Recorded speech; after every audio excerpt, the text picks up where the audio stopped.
আসসালামু আলাইকুম আর রহমতুল্লাহ। সম্মানিত দিনী ভাই ও বোনেরা, আজকে আমি কোরআনের এমন একটি দোয়া তোমাদেরকে শিখিয়ে দিব।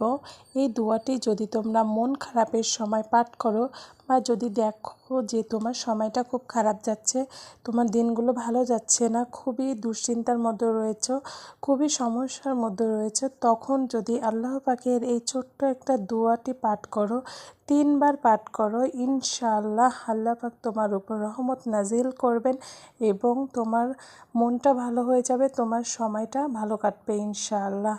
তো প্রিয় ভাই ও বোনেরা, যারা আমার চ্যানেলটি নতুন দেখছো অবশ্যই একটা সাবস্ক্রাইব করবে, লাইক করবে এবং ছোটো বোনটিকে ভালো লাগলে যদি তোমাদের কাজে আসে অবশ্যই কমেন্ট করে জানাবে।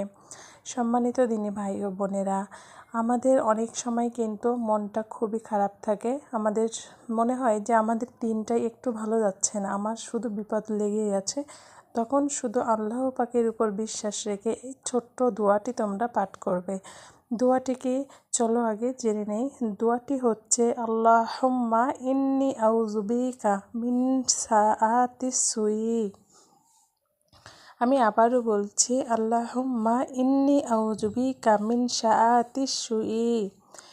জাস্ট এই যে দোয়াটুকু আমি তোমাদেরকে বলেছি, আমি তোমাদের সুবিধার জন্য স্ক্রিনে লিখে দিয়েছি, ওখান থেকে তোমরা দেখে দেখে এই আয়াতটি 3 বার পড়তে পারো। তো এখন আসি, এই আয়াতটি তোমরা কিভাবে করবে।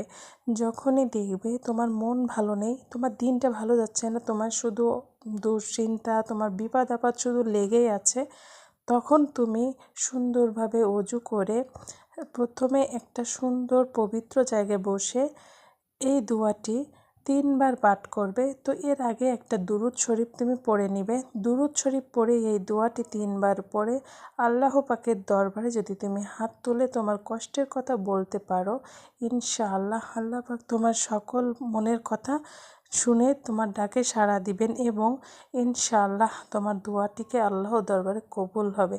সম্মানিত দিনী ভাই ও বোনেরা, যে কোনো আমল তোমাকে বিশ্বাসের সহিত, ইখলাসের সহিত আল্লাহ পাকের উপরে করতে হবে, ইনশাআল্লাহ 100% রেজাল্ট পাবে। তো আজকের ভিডিওটি এই পর্যন্তই। যদি তোমাদের ভালো লাগে অবশ্যই একটা লাইক, কমেন্ট ও সাবস্ক্রাইব করবে। আসসালামু আলাইকুম ওয়া রাহমাতুল্লাহি ওয়া বারাকাতুহু।